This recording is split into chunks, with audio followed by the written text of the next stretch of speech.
Pai do Senhor, irmãos, graças a Deus estamos de volta. A nossa aula de hoje é sobre o islamismo. Então, o que é que a gente vai ver nessa aula? A gente vai ver as principais informações que envolvem essa religião, que hoje em dia está tendo aí muita influência no mundo, principalmente no Oriente Médio, né? Então, o que é que nós sabemos sobre o islamismo? O islamismo, segundo o que nós temos, a informação que nós temos, é uma religião que hoje é considerada a segunda maior religião do mundo, né?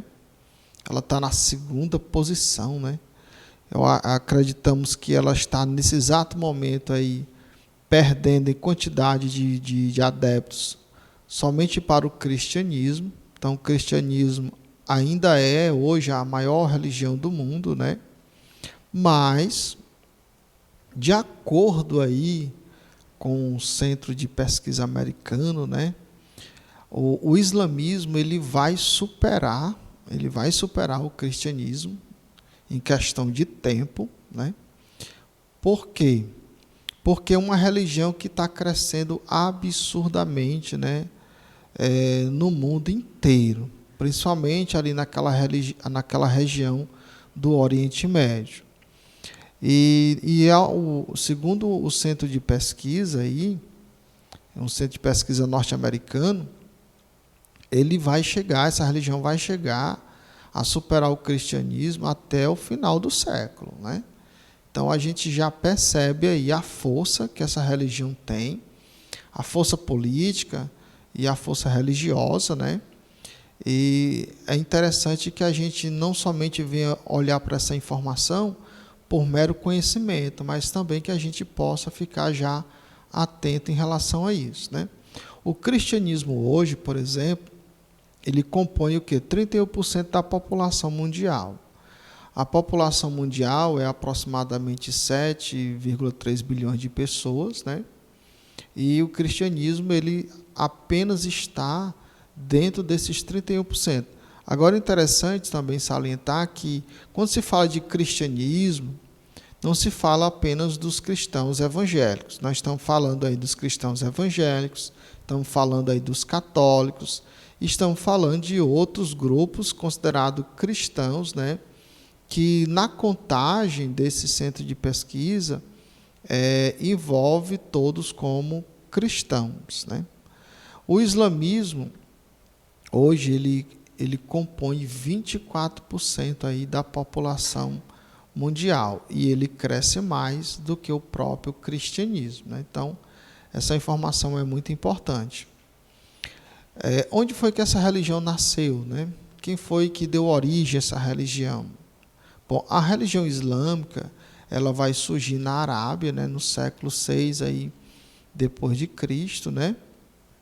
Naquela região ali do Oriente Médio. Quem é o fundador dessa religião? É o que nós chamamos de Maomé no português, mas ele é chamado de Muhammad, né? Ele foi um comerciante na cidade de Meca. Ele nasceu ali aproximadamente no ano 570 depois de Cristo, né? E ele morreu no ano 632 aí depois de Cristo, né? O interessante é o calendário deles também. Por quê? Porque assim como a contagem de anos, né, no cristianismo, ela vem a partir de Jesus, né, tudo é antes de Cristo e depois de Cristo, né? No islamismo, vem a partir da fuga de Maomé, quando ele fugiu lá para a cidade de Medina, né? Ou seja, no ano 622 depois de Cristo. Então, dentro do calendário islâmico, a contagem é a partir dessa data aí, ou antes ou depois, né? Mas o que significa a palavra Islã? Essa palavra ela significa submissão, né? No caso aí, submissão a Alá, que é Deus, né? Então, os fiéis, seguidores da religião islâmica, eles são chamados de quê? De muçulmano. Então, quem são os muçulmanos? São os seguidores da religião islâmica, né? E o que significa essa palavra muçulmano? Essa palavra muçulmano, em árabe, né, ela vem de um verbo, né? É um verbo aslama, né? e significa o quê? Submetido a Deus. Então, o que é um muçulmano dentro do contexto da religião? É alguém que se submeteu a Deus, ou seja, é submisso a Deus, né? Então, esses termos aí, justamente eles vão surgir pelo fato de que os fiéis do Islã, eles creem, né, que só devem submeter-se a Alá, né? Que Alá é uma palavra árabe, e em português significa Deus. Já vi pessoas dizendo que Alá é o nome do Deus do Islã. Não, Alá é a mesma palavra Deus em português, né? Então, dentro do islamismo, essa ideia de submissão a Deus é muito forte, né? Eles não se curvam diante de ninguém, eles não adoram outro Deus a não ser Alá, e essa ideia de submissão para eles é algo muito forte. Inclusive, alguém que sai do Islã para uma outra religião, como o cristianismo, essa pessoa é como se estivesse sendo insubmissa a Alá, né? Logo, essa pessoa, de acordo com o islamismo mais radical, né, essa pessoa deve ser morta, né, por trair a Alá ou a Deus, né?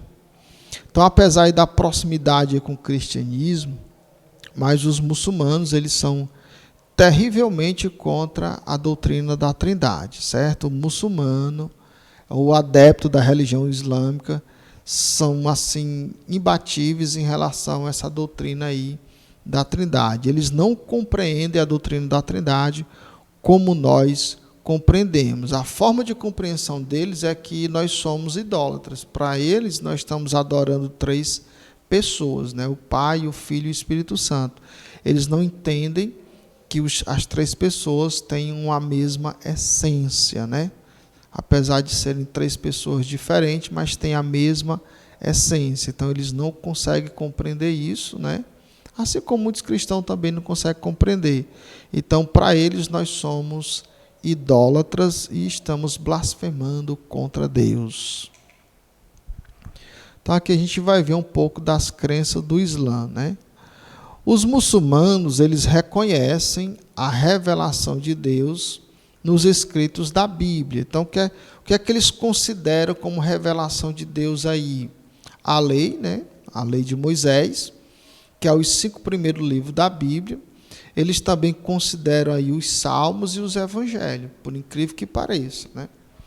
Para eles, Deus se revelou através desses escritos aí. Porém, na visão deles, com o passar do tempo, a Bíblia, que a gente chama hoje, né, foi corrompida. Se ela foi corrompida, logo ela precisou ser substituída, né? Então, é daí que vai surgir o Alcorão, que eles vão chamar de sagrado. Então, eles afirmam que o livro sagrado hoje, que traz a única e última revelação de Deus para o mundo, é o Alcorão. Justamente, eles vão trazer essa forma, né, de interpretação em relação ao Alcorão. Por quê? Porque na visão deles, a Bíblia ela foi corrompida, logo ela não é digna. Ela não é digna de confiança totalmente, né? Então, se ela não é digna de confiança, foi necessário Deus, através do anjo Gabriel, trazer uma nova revelação escriturística, né? Um novo livro sagrado, que no caso aí Maomé vai dizer que foi o Alcorão. Então, a gente vai ver agora as 5 crenças doutrinárias do islamismo, que é que eles acreditam assim, pelo menos as principais doutrinas deles, né?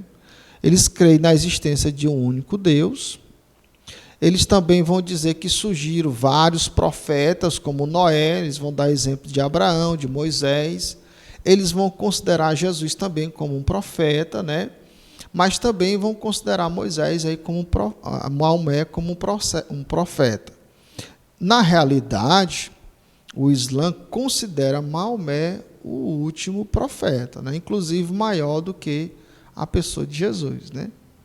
Eles também creem aí na criação dos anjos, né?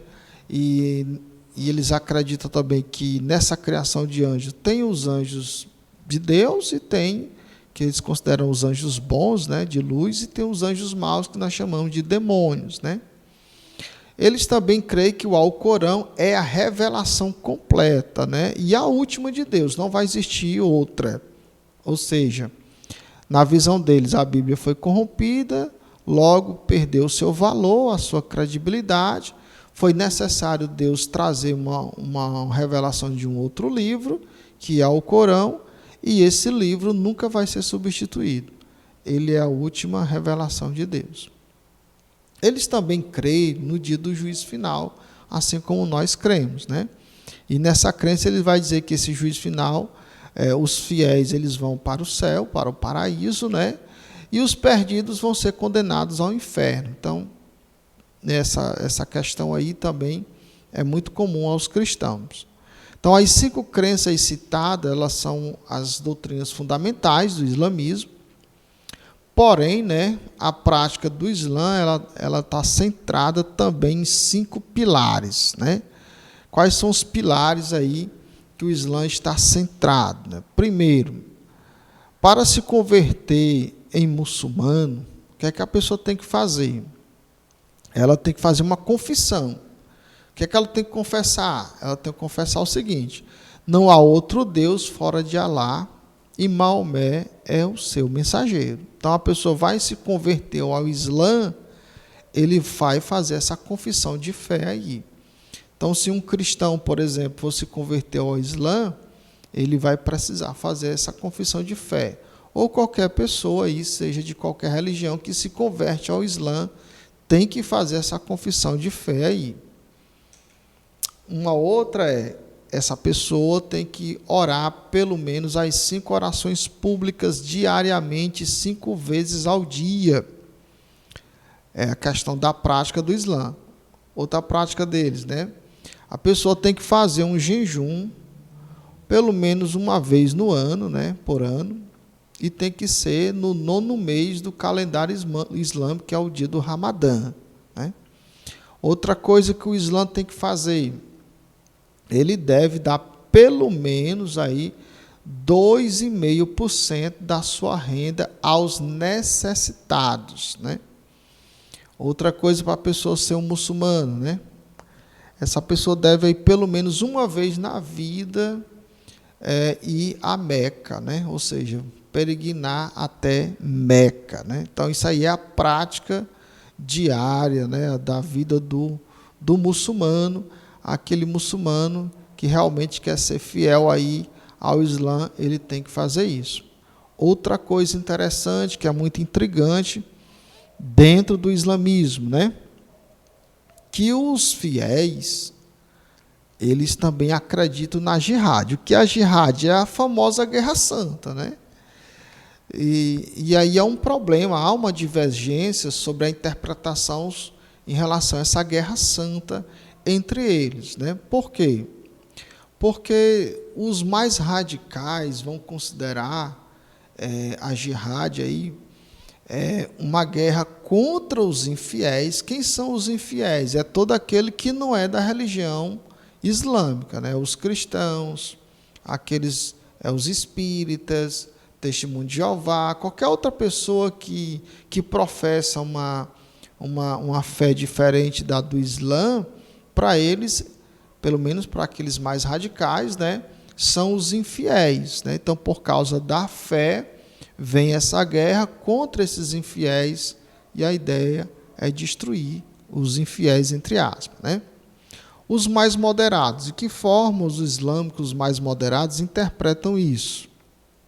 Eles interpretam aí a jihad como sendo uma guerra contra o mundo, mas não necessariamente por meio das armas. Então, os mais moderados, eles não transmitem essa ideia de guerrear contra uma pessoa de uma outra religião ao ponto de matá-lo, mas eles interpretam que isso é uma guerra contra o mundo, né? esse mundo religioso aí, mas que não precisa ser através das armas. E assim, essas duas vertentes do islamismo, né, se enfrentam aí no campo das ideias, né? Há crença no islamismo que é comum ao cristianismo, né? A gente até já viu algumas, né? Então vamos ver o que é comum a essas duas religiões, né? A criação tanto é defendida aí pelo Islã como pelo cristianismo, a existência de anjo, de céu, do inferno e da ressurreição de todos. O cristianismo também ensina que um dia todos irão ressuscitar, uns para a vida eterna e outros para a condenação eterna. Agora, uma coisa interessante, né? O islamismo também crê na pessoa de Jesus, mas de que forma, né? De que forma o islamismo crê em Jesus? Então, Jesus para o islamismo, ele foi o quê? Um profeta que não pecou, interessante isso, que nasceu de uma virgem e que subiu ao céu fisicamente. Fez milagres e voltará a segunda vez. E o Islã não nega que Jesus foi ou é o Messias. Uma coisa muito importante isso, o Islã não nega Jesus como Salvador, não nega ele como Messias, né? Então vimos aí que é algo bem semelhante ao cristianismo. Mas apesar aí dessas semelhanças doutrinárias ou de crenças, né, entre o islamismo e o cristianismo, o Islã ele vai negar as principais doutrinas encontradas em todo o Novo Testamento, né? Qual é que a gente chama as doutrinas centrais, né? Primeiro, que Jesus não morreu na cruz por nossos pecados. O Islã ele não acredita nem prega, né, que Jesus morreu na cruz. Segundo o Islã, Jesus não morreu, ele simplesmente foi ao céu fisicamente, né? Ou seja, ele não concluiu a obra de redenção ou de salvação.